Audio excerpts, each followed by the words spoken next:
We've today reached Matthew 27, which is Matthew's account of the crucifixion of Jesus. I'm just going to read a few verses from verse 32 to 35. As they went out, they found a man of Cyrene, Simon by name. They compelled this man to carry Jesus' cross.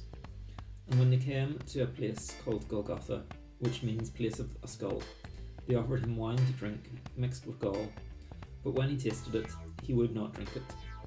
And when they had crucified him, they divided his garments among them by casting lots.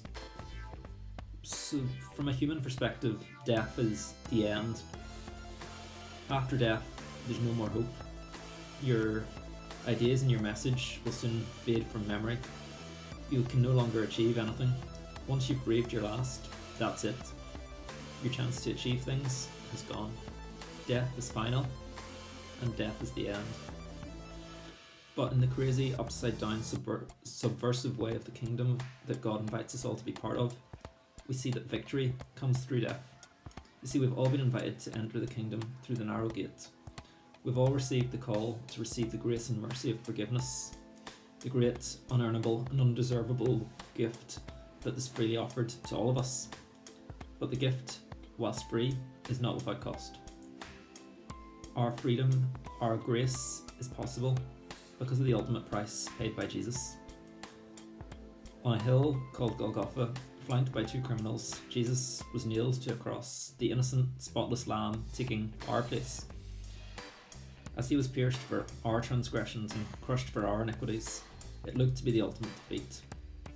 The criminals on the sides of him mocked him, the crowds mocked. The one who had said he was going to establish a kingdom that was going to be everlasting was now dying on a cross, the ultimate sinner's death. But yet it was his death that brought us the victory. As he died on the cross, Jesus paid in full the debt of our sin. His blood poured out for us was what opened the narrow gate for us to enter the kingdom of heaven. In an act of amazing grace, Jesus took our place, the sinless, spotless one, suffering death on a cross in order to set us free.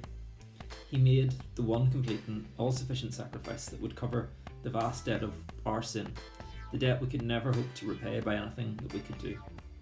He didn't have to, but he chose to. We hadn't done anything to deserve it, but out of love, he took the nails for us. And through his death, victory was won as the power of sin and hell over our lives was defeated. So as I think about the application of these verses, it strikes me that because of the cross, we can have forgiveness for our sin and rebellion against God. Because of the cross, we can have everlasting life. Because of the cross, the chains that keep us bound in despair and death can be broken.